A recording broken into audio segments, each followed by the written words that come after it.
Hello, this is your host, Todd Lewis, the Praise of Folly podcast. Don't forget to like, share, and subscribe. Hit the notification bell. Don't forget to follow me on Twitter, Telegram, and Facebook.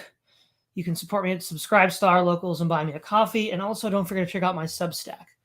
Today is episode 87 of the Roundtable. We are doing, I think, our third review of a What If Alt His video. He has a lot of very interesting content. Why America will have its French Revolution, a review. So I'll briefly, in summary, sort of give what I think are the main points he's getting at, and then we'll sort of like look at them on a case-by-case basis. So the first thing he says is, okay, we have a tone-deaf elite, which is very wealthy, surrounds itself with other tone-deaf elites, and he says that this looks very much like the Ancien regime in France in the 18th century, and that they don't understand two things. They don't understand how bad it is for everybody outside of their bubble. And he gives some anecdotal personal experiences of trying to tell people in the class that he's in, which apparently is a pretty, upper middle class or above position. And he says, with that, he tries to tell them what he's learned from other people on the outside in his own studies, because his background is he grew up in Pennsylvania.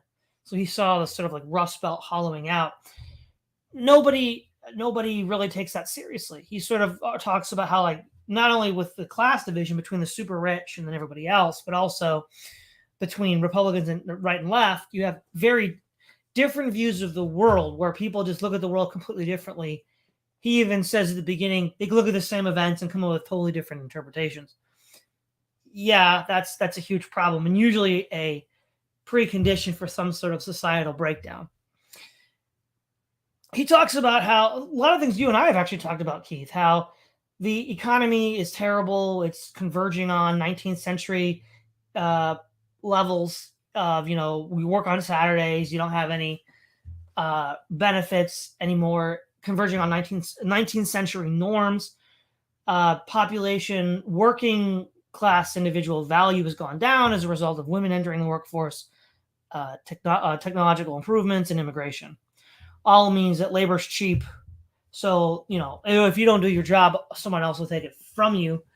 So it creates this sort of like compliancy, which feeds into the tone-deaf elites, because the tone-deaf elites can be picky and only choose the people that tell them what they want to hear because it's a cheap labor market. But because of that, that just creates this feedback loop where they're surrounded by sycophantic yes men. Most people put on a good face and say, well, things aren't as bad as they really are. He argues because Americans are too proud to admit that they're in poverty. He predicts that that's going to change, which will then lead to more struggle. I think he's right. And I think the rise of MAGA communism is actually a sign of this. The people like Haas and Jackson and Caleb, which he doesn't really talk about at all, maybe because he's not aware of them. He's more aware of the alt-right, and he talks about them a little bit throughout. But we might already be beginning to see with the sort of MAGA communist movement this thing he's been talking about of the disgruntled working class people. The things that people used to rely on to help them get through tough times, because we are living through tough times, like religion, social structures, have all been eviscerated. So now people are just coping with, pathological behavior and addictions.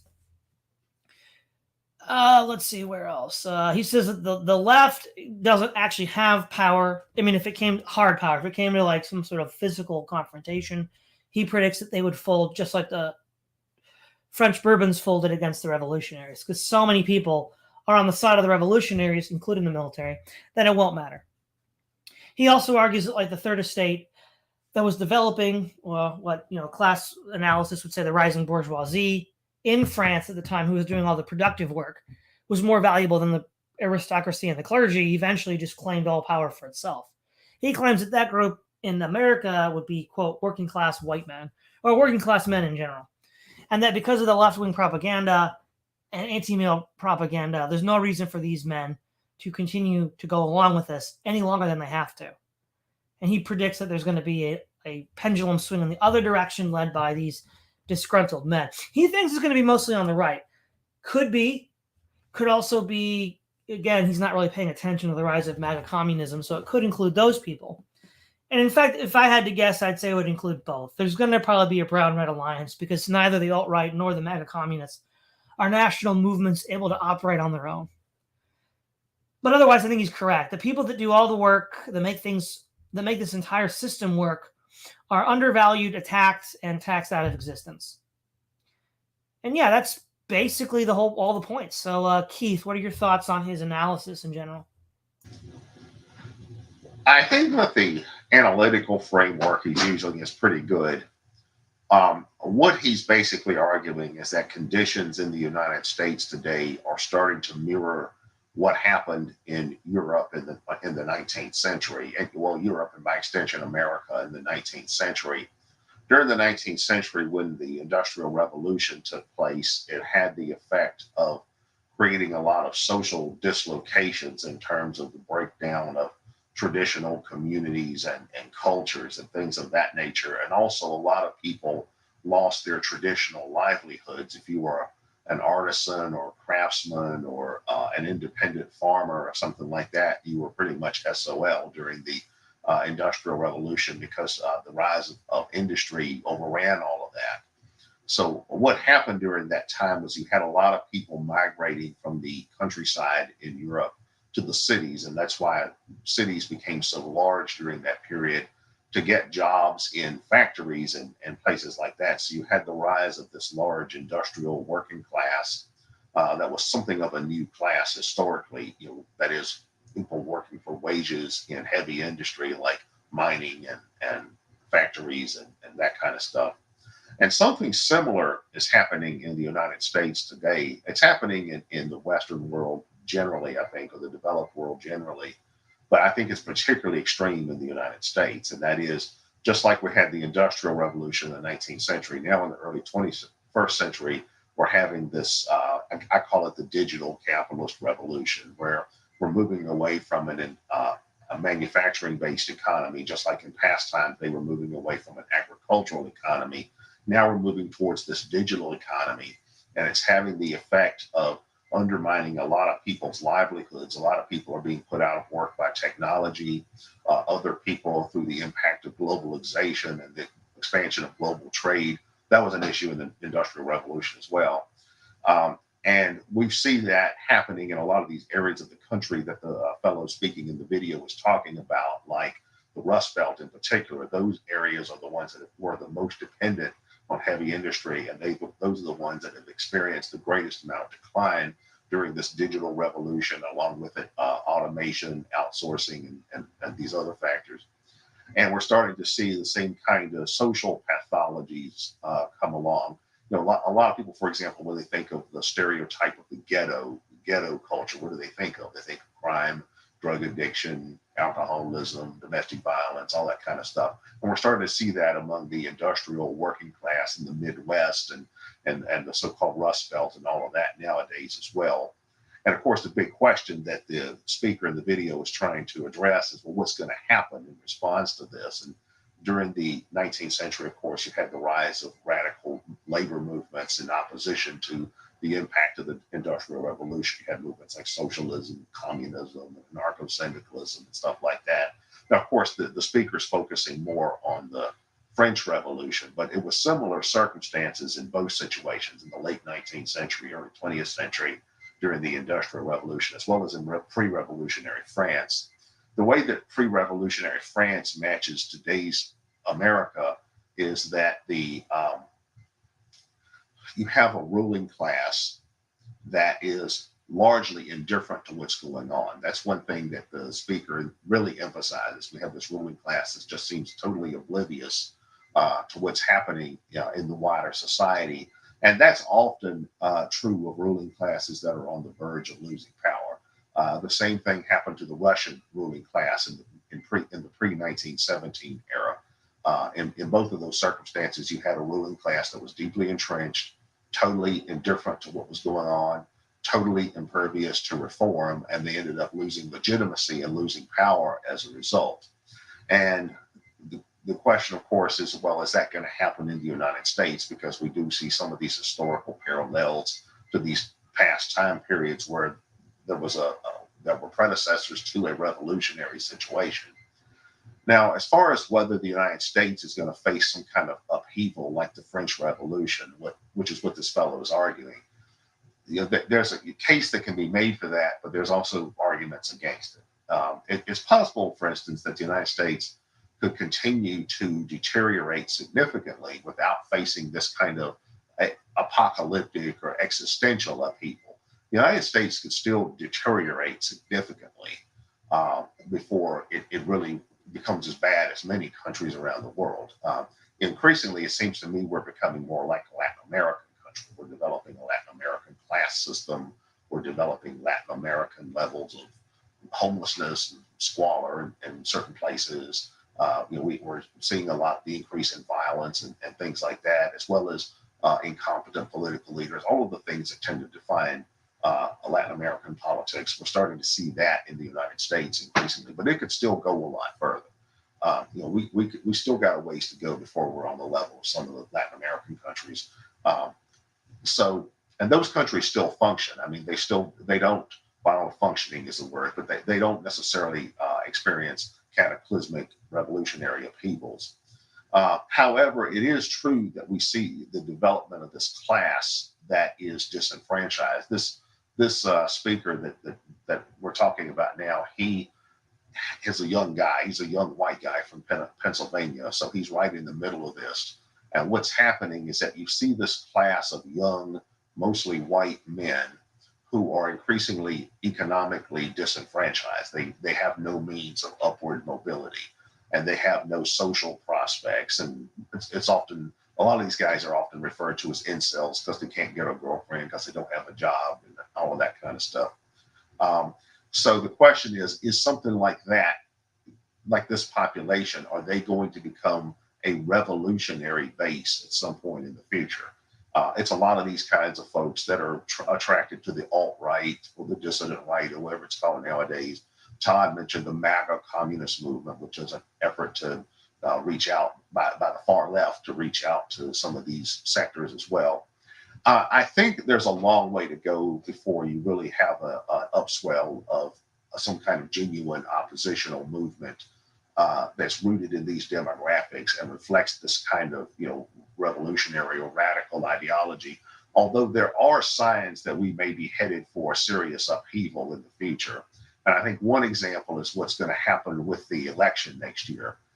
That's going to be a really interesting situation because you have a president who, obviously has early stages dementia and who's not popular and it isn't presiding over a political situation that's not going particularly well.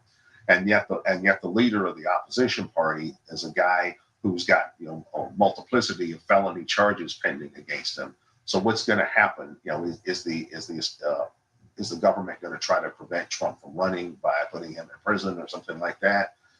And if whoever wins the election, is the other side going to challenge the results, or are they going to claim that the winning side cheated?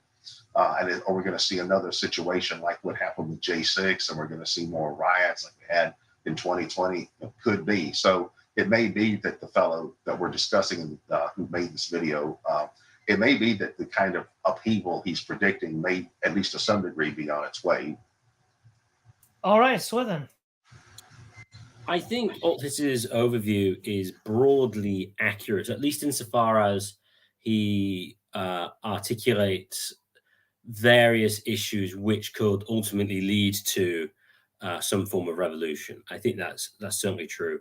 I mean, on the economic thing, he mentions rent. I mean, something I looked at a bit recently, just added for my own life. I think my house is now worth double what it was when I paid for it 10 years ago, approximately. And wages haven't doubled in 10 years. So the cost of anybody, and it's not a particularly big house. It isn't a relatively expensive city, but I mean, it's not great. It's not that large. I mean, it's not something that you think would be out of you would have thought would be out of reach of most people who have decent income. I would say decent. I mean, like average or slightly above average income. But I mean, now, you have to earn way more money to do that. So, I mean, certainly on the rent aspect, that's historically true. Although I suppose historically it would have been the case of you be spending proportionally most of your money on bread or food. So what matters for general standard of living is kind of changes over time. But I think that that aspect is broadly correct. There is a decline in religion, although I think possibly more important is the decline in social communities, which is really an extension of the Industrial Revolution. Insofar as I think you don't have the same sort of uniform religious culture, although you effectively have functional smaller religions. It's almost like polytheism, which you could argue, even on the banal level, is Star Trek fans. Certain people do take it in sort of like a religious vein, in that sense. So you do have that, but again, these people tend to not to have strong social bonds or know people in the flesh. And this is what Otis mentions as well. Well, I also use the videos on dating, and the main sort of issue seems to be that you don't come across people in quote unquote meat space anymore in the same way you did historically, and so it's also mediated via online, which very much is to the detriment of most men in particular. On the general economic development, he is broadly correct. I mean, if you look at the technological development and the increase in standard of living, you could basically say, with the exception of computers, now you can say computers are huge. The 1950s, you basically have everything. Freezers, whatever, all those consumer devices, they got better. But I mean, essentially, they previously didn't exist, and now they did in the mainstream. And since, I mean, this is over a very short time span, but you could say since sort of mobile phones with internet capability became the main thing in about 10 years ago, it hasn't really made any significant advances of any type at all. Again, granted, that's only 10 years. But yes, you do have very rich people. I focus more on the banks rather than on the tech sector directly. But there are a lot of people who do a lot of the work on the bottom who don't, well, are paid less than they otherwise would be in a free society, whatever that means. And he is, again, broadly correct with the role of young white men, although I do think he has, as we discussed in the Civil War episode, he overestimates how sort of right-leaning the military is, because it's not the institution it used to be. And so I think they have more firepower than he thinks. But as I say, I think the issues he cites are definitely things that could cause things to spill over. But as Keith said, whether it will or not, that's another question. Yeah. There's a lot of, I guess, ways we can like focus in on specific claims that are made in the show. But one thing is this, it's ultimately the underlying subtext, right? Because he's talking about the economics of life being hard, the lack of social connections with the decline of religion. But it's really about how young people, specifically young men, are disadvantaged in this situation. And the issue is, it's just true, right? The propaganda for the last 60 years has been just, misandrist from the government, from popular culture, from corporations. And by having women in the workforce, immigrants, and increased automation in factories has depressed the cost of labor, so they can just, pick their sycophantic yes men rather than people that will actually get the job done. So, but then what does that mean, right? Because then the thing is, I think on the one hand, when we talk about a revolution, right? I don't know if this is exactly correct, but the American movement, the 3%ers, claims that only 3% of the American people were actively engaged in the revolution. There was a quotation from John Adams, which said something like, in America, you could divide it into thirds. 1/3 was patriot, 1/3 didn't care, 1/3 was Tory. So the question actually really becomes, how many people do you actually need to be involved in these sort of activities to actually, quote unquote, unseat political power and then take it for yourself? I think Lenin showed us you don't need that many. It's like, okay, we might look at all the how sick and unhealthy people are, how terminally online they are, all of these things. But I mean, on the one hand, that actually just makes it easier for any revolutionary, right? Because most of these people can just be done away with any calculation, right? They're not going to be statistically meaningful. And then the question becomes, okay, well, how many do you actually need? How many can be meaningfully organized due to the discontent that is rising, and what that looks like? And again, I think like with, I don't know as much about the French Revolution as I do with like the Russian, specifically Lenin's coup, but you don't need that many people. And once you can somehow gain a certain level of legitimacy through propaganda or whatever, or just having all the guns, then it just kind of goes one way and only one way. But the other thing is, as you said, Keith, with the election in 2024 and Trump and, well, the other subtext was many right-wing leaders are under some sort of court proceedings. Trump, Andrew Tate, and Jordan Peterson. So, there's already this sense in which those on the right will not be protected by the law of the land. And the people that would do anything in 2024 would still most likely be the same demographic of boomers and Xers in the conservative movement who did what they did in January 1st. But the thing is, though, might they go further, right? Might this be a bridge too far if they either arrest Trump or don't let him run or whatever? And then the other question is, if Trump does win, I mean, he beat Hillary in 2016, so it's not like it's not impossible. What is the left going to do? And if they rise up, is the military going to be on their side or not? Or will it be like split in various factions? Again, that's an unknown question. So I think before the kinds of men that he's talking about are in positions of authority, we're going to have to wait for the aging middle class, which represents the American conservative movement, to expend its last efforts. And I think if January 6th is anything, we could probably expect something more extreme in the future. Keith. I think there are certain problems with comparing the United States as it is today with some of these past revolutionary situations like France, which was in the late 18th century, or Russia that was in the early 20th century.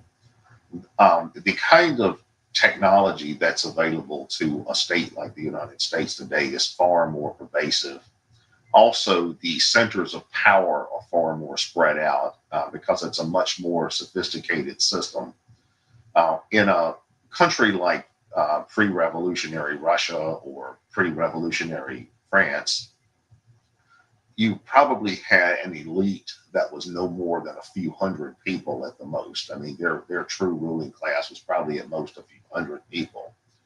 In the United States today, it's probably more like several million people. So you've got a ruling class that's spread out domestically throughout all of these different centers of power and all of these very elaborate interlocking institutions. And there's a great deal more resilience to that than what you would find in some weak pre-modern or third world country. And overturning or uprooting that, which would be necessary in order to carry out a revolution, I think would be extremely difficult.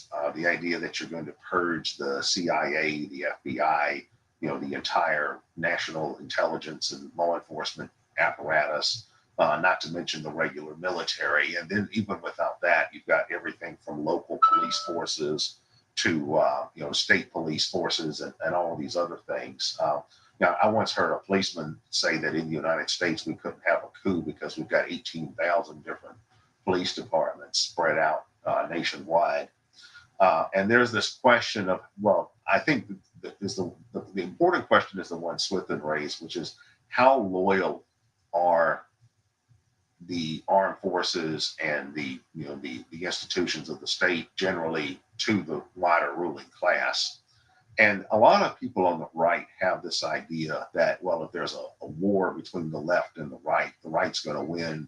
And their argument is, well, we've got the guns and we value masculinity and the military's on our side and the police is on our side. And I don't know if that's really the case nowadays.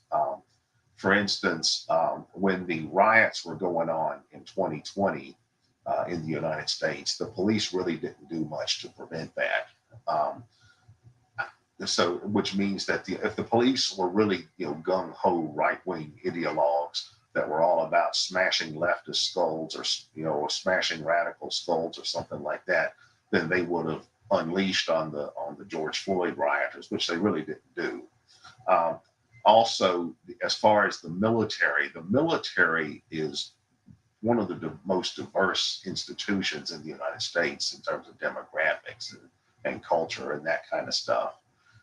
And the idea that the military are all, Curtis LeMay types that are, looking to bomb somebody back to the Stone Age or whatever, I don't really see that as being the demographic that makes up the military nowadays.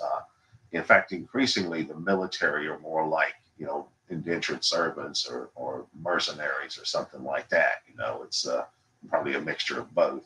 Now, Keith, I got two questions to what you just said real quick. One is, okay, what about modern examples like Hitler coming to power in 1930s Germany or the 1991 Russian Revolution? Because it's so centralized and technologically focused, it was actually pretty easy to take the capital and then control the country afterwards. And then two, as far as armed forces, aren't they just as loyal as their paychecks? Well, as far as the Soviet Union and the decline of the Soviet Union, the way that happened was it started not in the Soviet Union itself, but in its vassalages in Eastern Europe. And what happened was that you had popular uprisings against these local vassalages in what were essentially third world countries like Romania and some of those places. And Mikhail Gorbachev was a reform-minded leader, and he just simply decided he wasn't going to send in the tanks to suppress that like they did in, that had happened multiple times before, but previously, whatever Soviet leaders were in power, whether it was Khrushchev or Leonid Brezhnev or whomever, Alexei Kosygin, in all of those cases, they would just send in the tanks to crush the uprisings, whether it was in Warsaw or Budapest or Prague or East Berlin or whatever. Mikhail Gorbachev made the conscious decision not to do that. So it was a situation involving reform from the top. You actually had a reform-minded leader at the top. And then in 1991, when the hardliners from the KGB and the military tried to initiate a coup against Gorbachev, the regular army, regular Soviet army simply refused to fight. They sided with Gorbachev. So that was a situation where you had both reform at the top and you had the army ultimately coming over to the reformer side.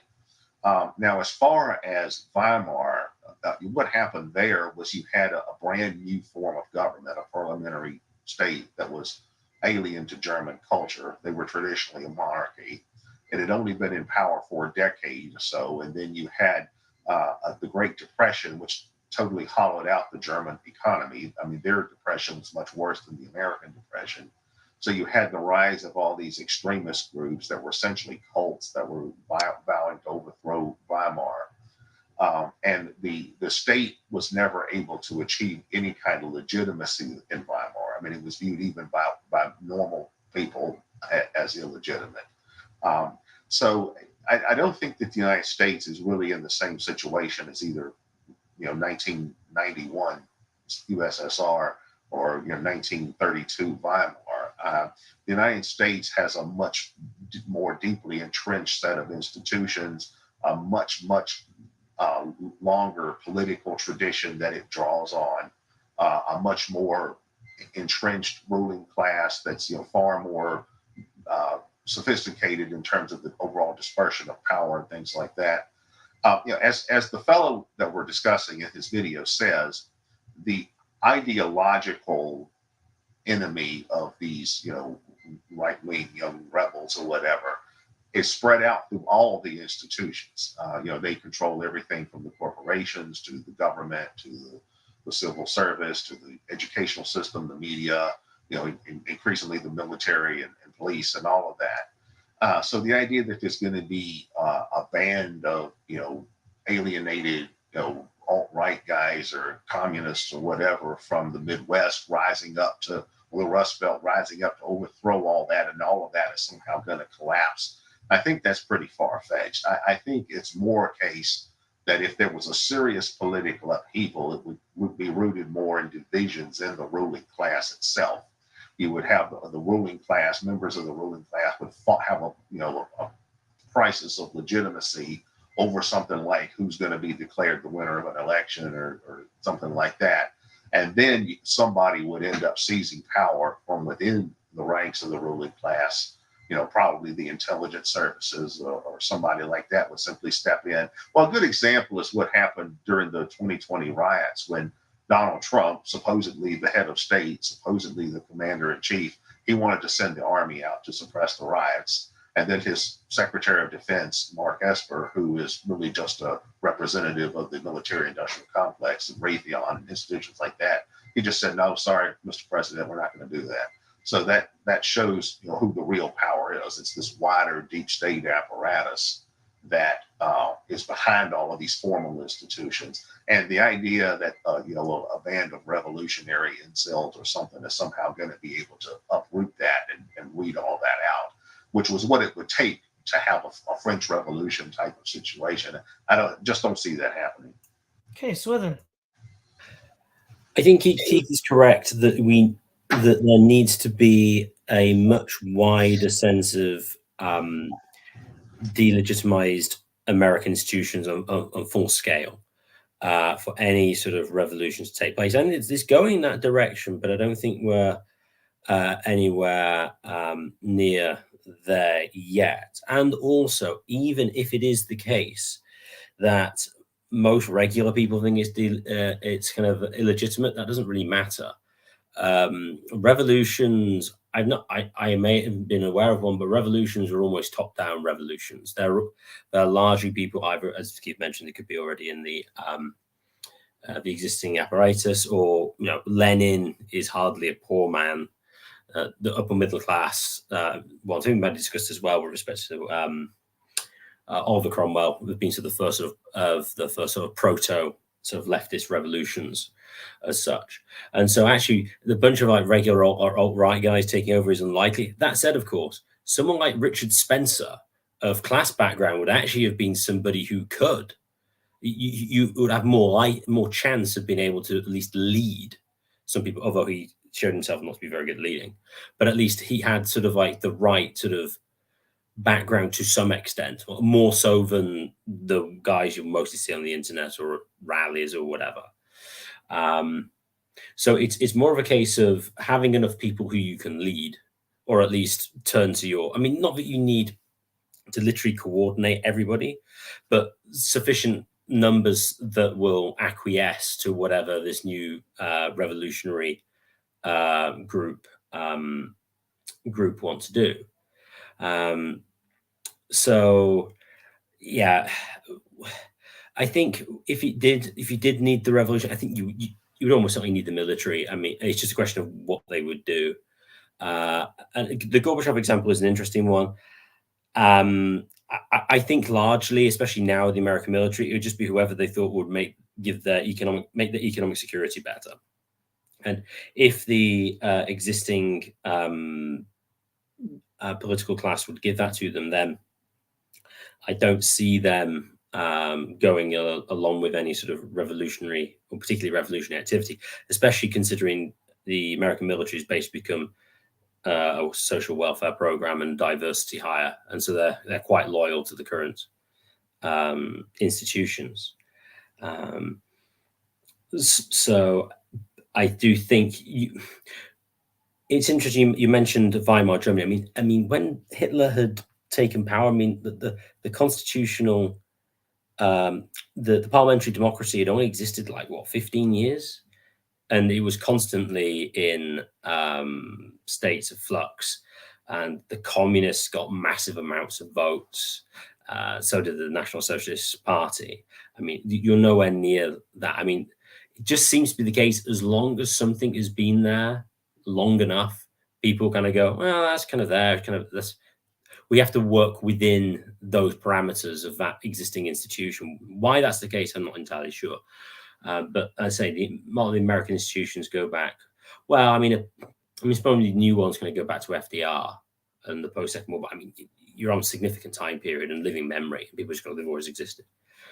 So I'm generally skeptical of revolution taking place until people that matter have a significant dispute, which hasn't happened for a while.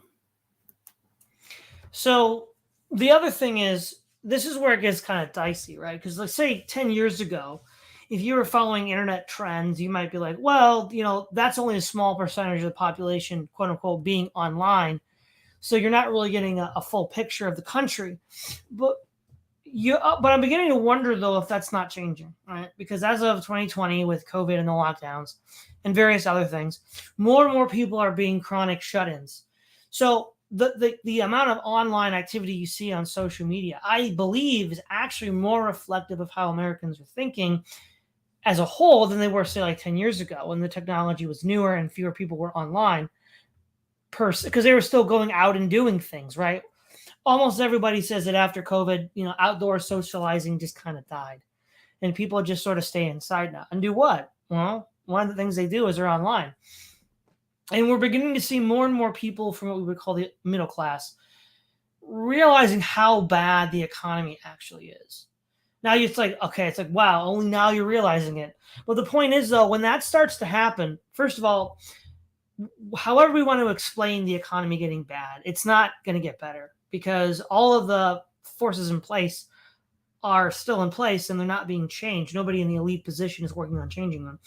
So if now middle class people are finally feeling the pinch and talking about it online, I believe that this could be the sign of something far larger. That one, there's more people online now than 10 years ago, so this is less of a fluke than it would have been 10 years ago. And also now that they're finally admitting it and not just blaming it away, right? Instead of, I mean, you still get the bootstrap rhetoric, but it's beginning to wear thin in light of how bad the economy is and how other middle class people are suffering as a result. And I guess you could also say old age pensioners because they're on fixed incomes and they don't have the kind of money that they used to as prices keep going up. So case in point, in Europe with the war in Ukraine, right, everybody was afraid that last winter would be really bad due to skyrocketing energy prices. Partly that was dealt with because the energy reserves of the NATO countries were tapped into. How long they can keep doing this is another question. Because if these prices keep going up, it doesn't really matter what class you're in. You're basically going to be in real trouble. Now, when those people start really feeling the pinch and then they start actually doing something, how long that takes is anyone's guess, but I do think accelerationism is a thing. We could expect to see that lead to something, and especially tied into Keith, what he said about the election. So what do you think about that, Keith? Well, it gets back to what I was saying earlier about that all of these trends that we're observing now, while they do represent a deterioration in a lot of different sectors of society, it doesn't necessarily mean that there's going to be some apocalyptic upheaval in response. It's just as probable that we will see, as I was saying earlier, the United States becoming more like what you see in the lesser developed countries, where you have things that we're starting to see now. You have a super rich elite, and then most people are essentially poor. You've got a small middle class of professionals, bureaucrats and civil servants and lawyers and doctors and all of that, and tech specialists. And that's pretty much how most societies around the world are structured. Americans and people in a few other countries are used to having this large middle class where you have these people that are essentially working class that have high income or relatively high income jobs. But worldwide, that's not the norm. It's not the norm in the past, and it's not the norm now. So the United States strikes me as becoming a country that's more just like a normal country. We don't really have this post-war level of economic prosperity and dominance anymore.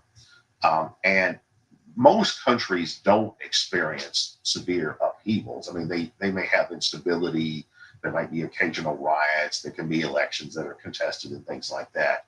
But that doesn't mean that they have an apocalyptic revolution or a state of civil war.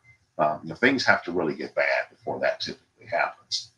I do see more and more things like what we see in other countries happening in the United States in the future. For example, Brazil. For quite some time, a lot of social scientists who are observant, have said that the United States is becoming more and more like Brazil. And we're seeing that more all the time. A good example is election results. In the last election in Brazil, when Bolsonaro lost to Lula, what happened? Bolsonaro's followers went out and stormed the Capitol building or whatever, just like the J6 folks here in the United States.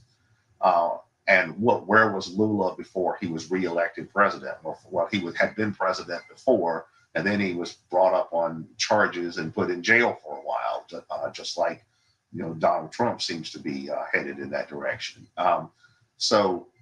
But Brazil still functions as a normal country. People still go to work every day.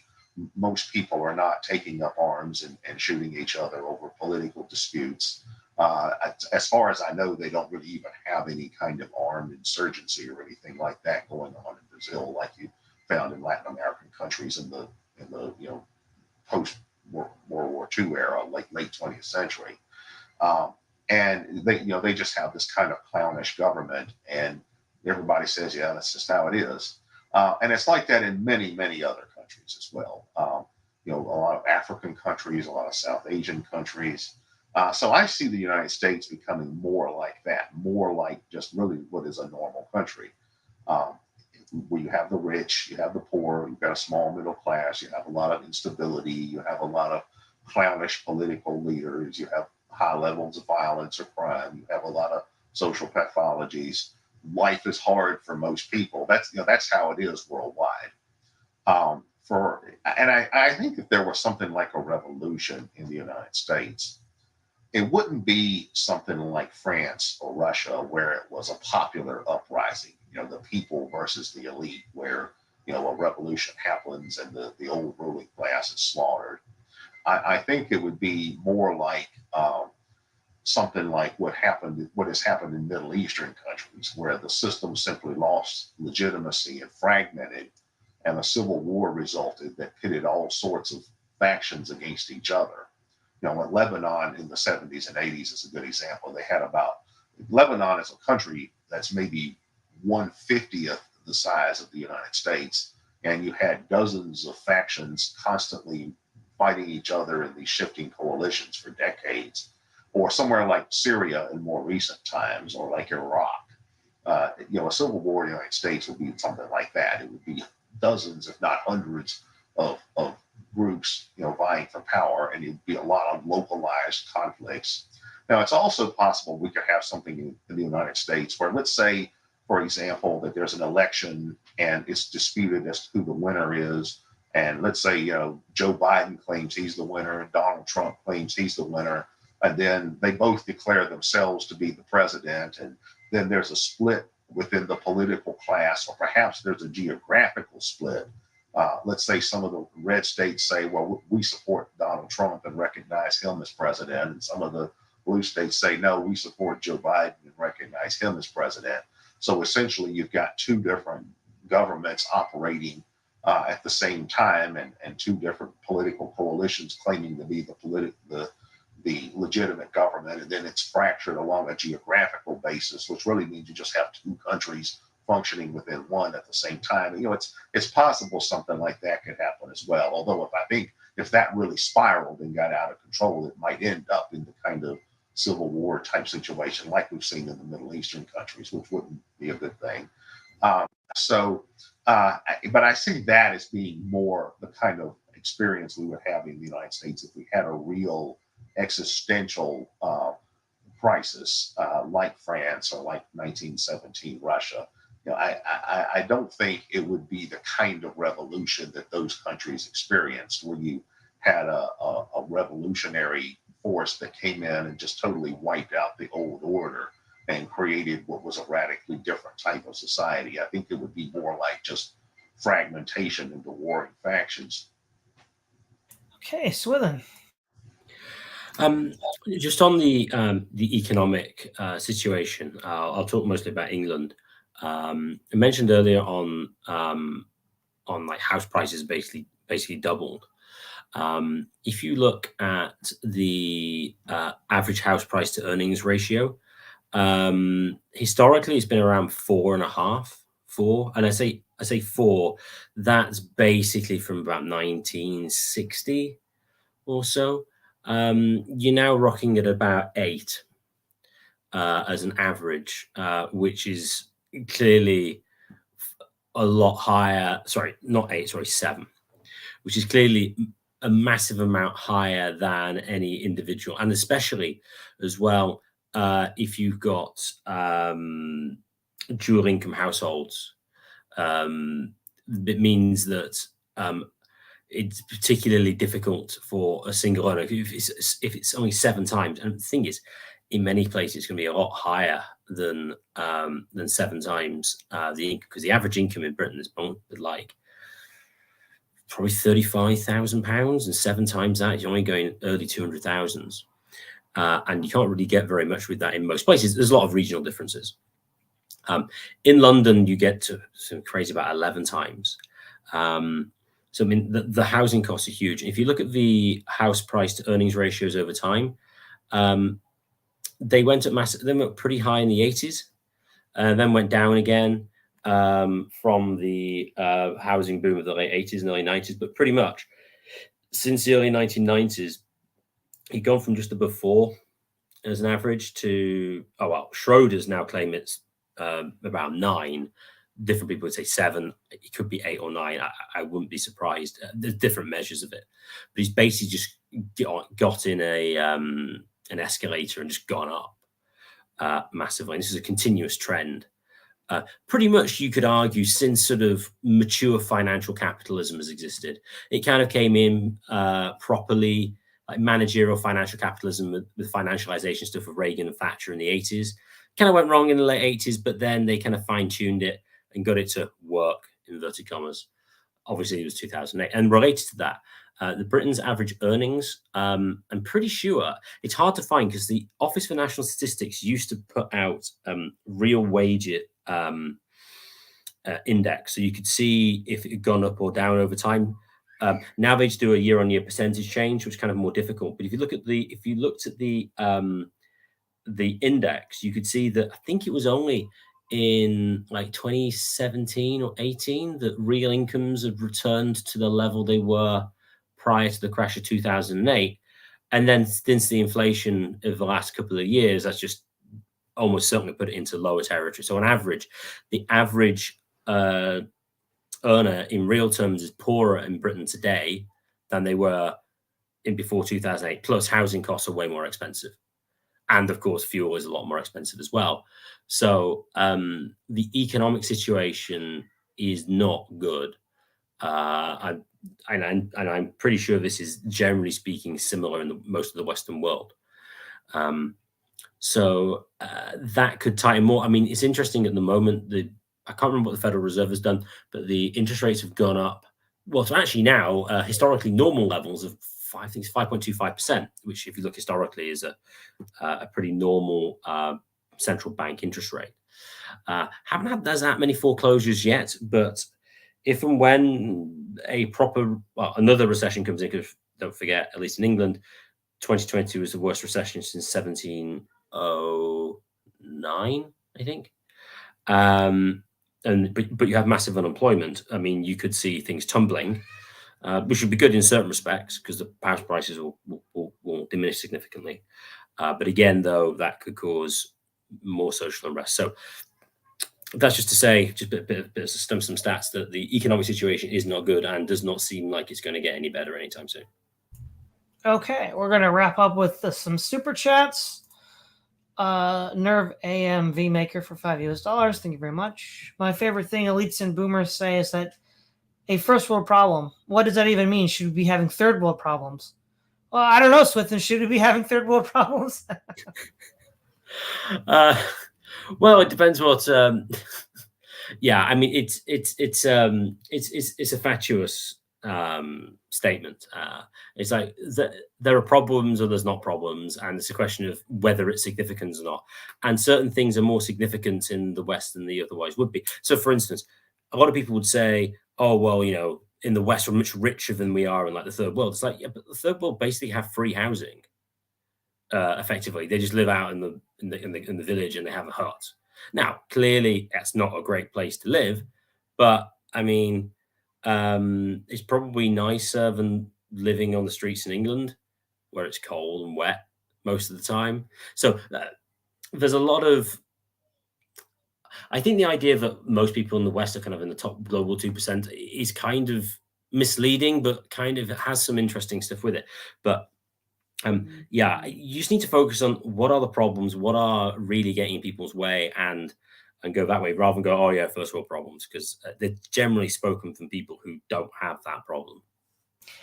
Yeah, Keith, do you have anything you want to add to this super here? Yeah, well, I do think that's an interesting idea because I think that one reason why we've seen a lot of the social movements in the Western countries that we've seen in recent decades is because those countries reached a level of affluence or a level of post scarcity where you had time for stuff like that. For instance, it was in the post-war period where, for the first time in history, you had a working class that could live like an upper middle class, and that's when you start to see people starting to worry more about all of these social questions, like what about the environment, or what about gay rights, or and all these kinds of things. And in countries where people are starving, they don't really spend much time on that. So I do, and a lot of these things that a lot of these so-called woke people get into today, like they're worried about cultural appropriation and microaggressions, and yeah, that's, I would say those are first world problems. It is true though that at the same time we're starting to see more problems in the United States that are closer to being third world problems. That is, we're starting to see real poverty, people that really do have trouble getting their basic needs met for like food, housing, medical care, and things of that nature as well. For instance, life expectancy now statistically is declining in the United States. And historically, that's unheard of for a developed country. We have record level drug overdose rates. Now you could say, well, that's their fault. People shouldn't take drugs. But the fact that people are taking drugs to the point that it kills them, why are they doing that? You don't find that in societies where people are generally satisfied with life. I think that, so I guess I'm kind of in the middle of that. I mean, there are a lot of things people complain about that, they seem pretty trivial, big picture wise, but we are starting to increasingly experience problems that are genuine and serious and people should be worried about. Okay, we got Kay Lewis for $10. Thank you very much. Here you go. And lastly, we have Moose for $9.99 Trump on the side. Oh, low. All right, thank you everybody for tuning in. Thank you, Keith and Swithin, for showing up. This is Todd Lewis to the Praise of Folly podcast, signing off.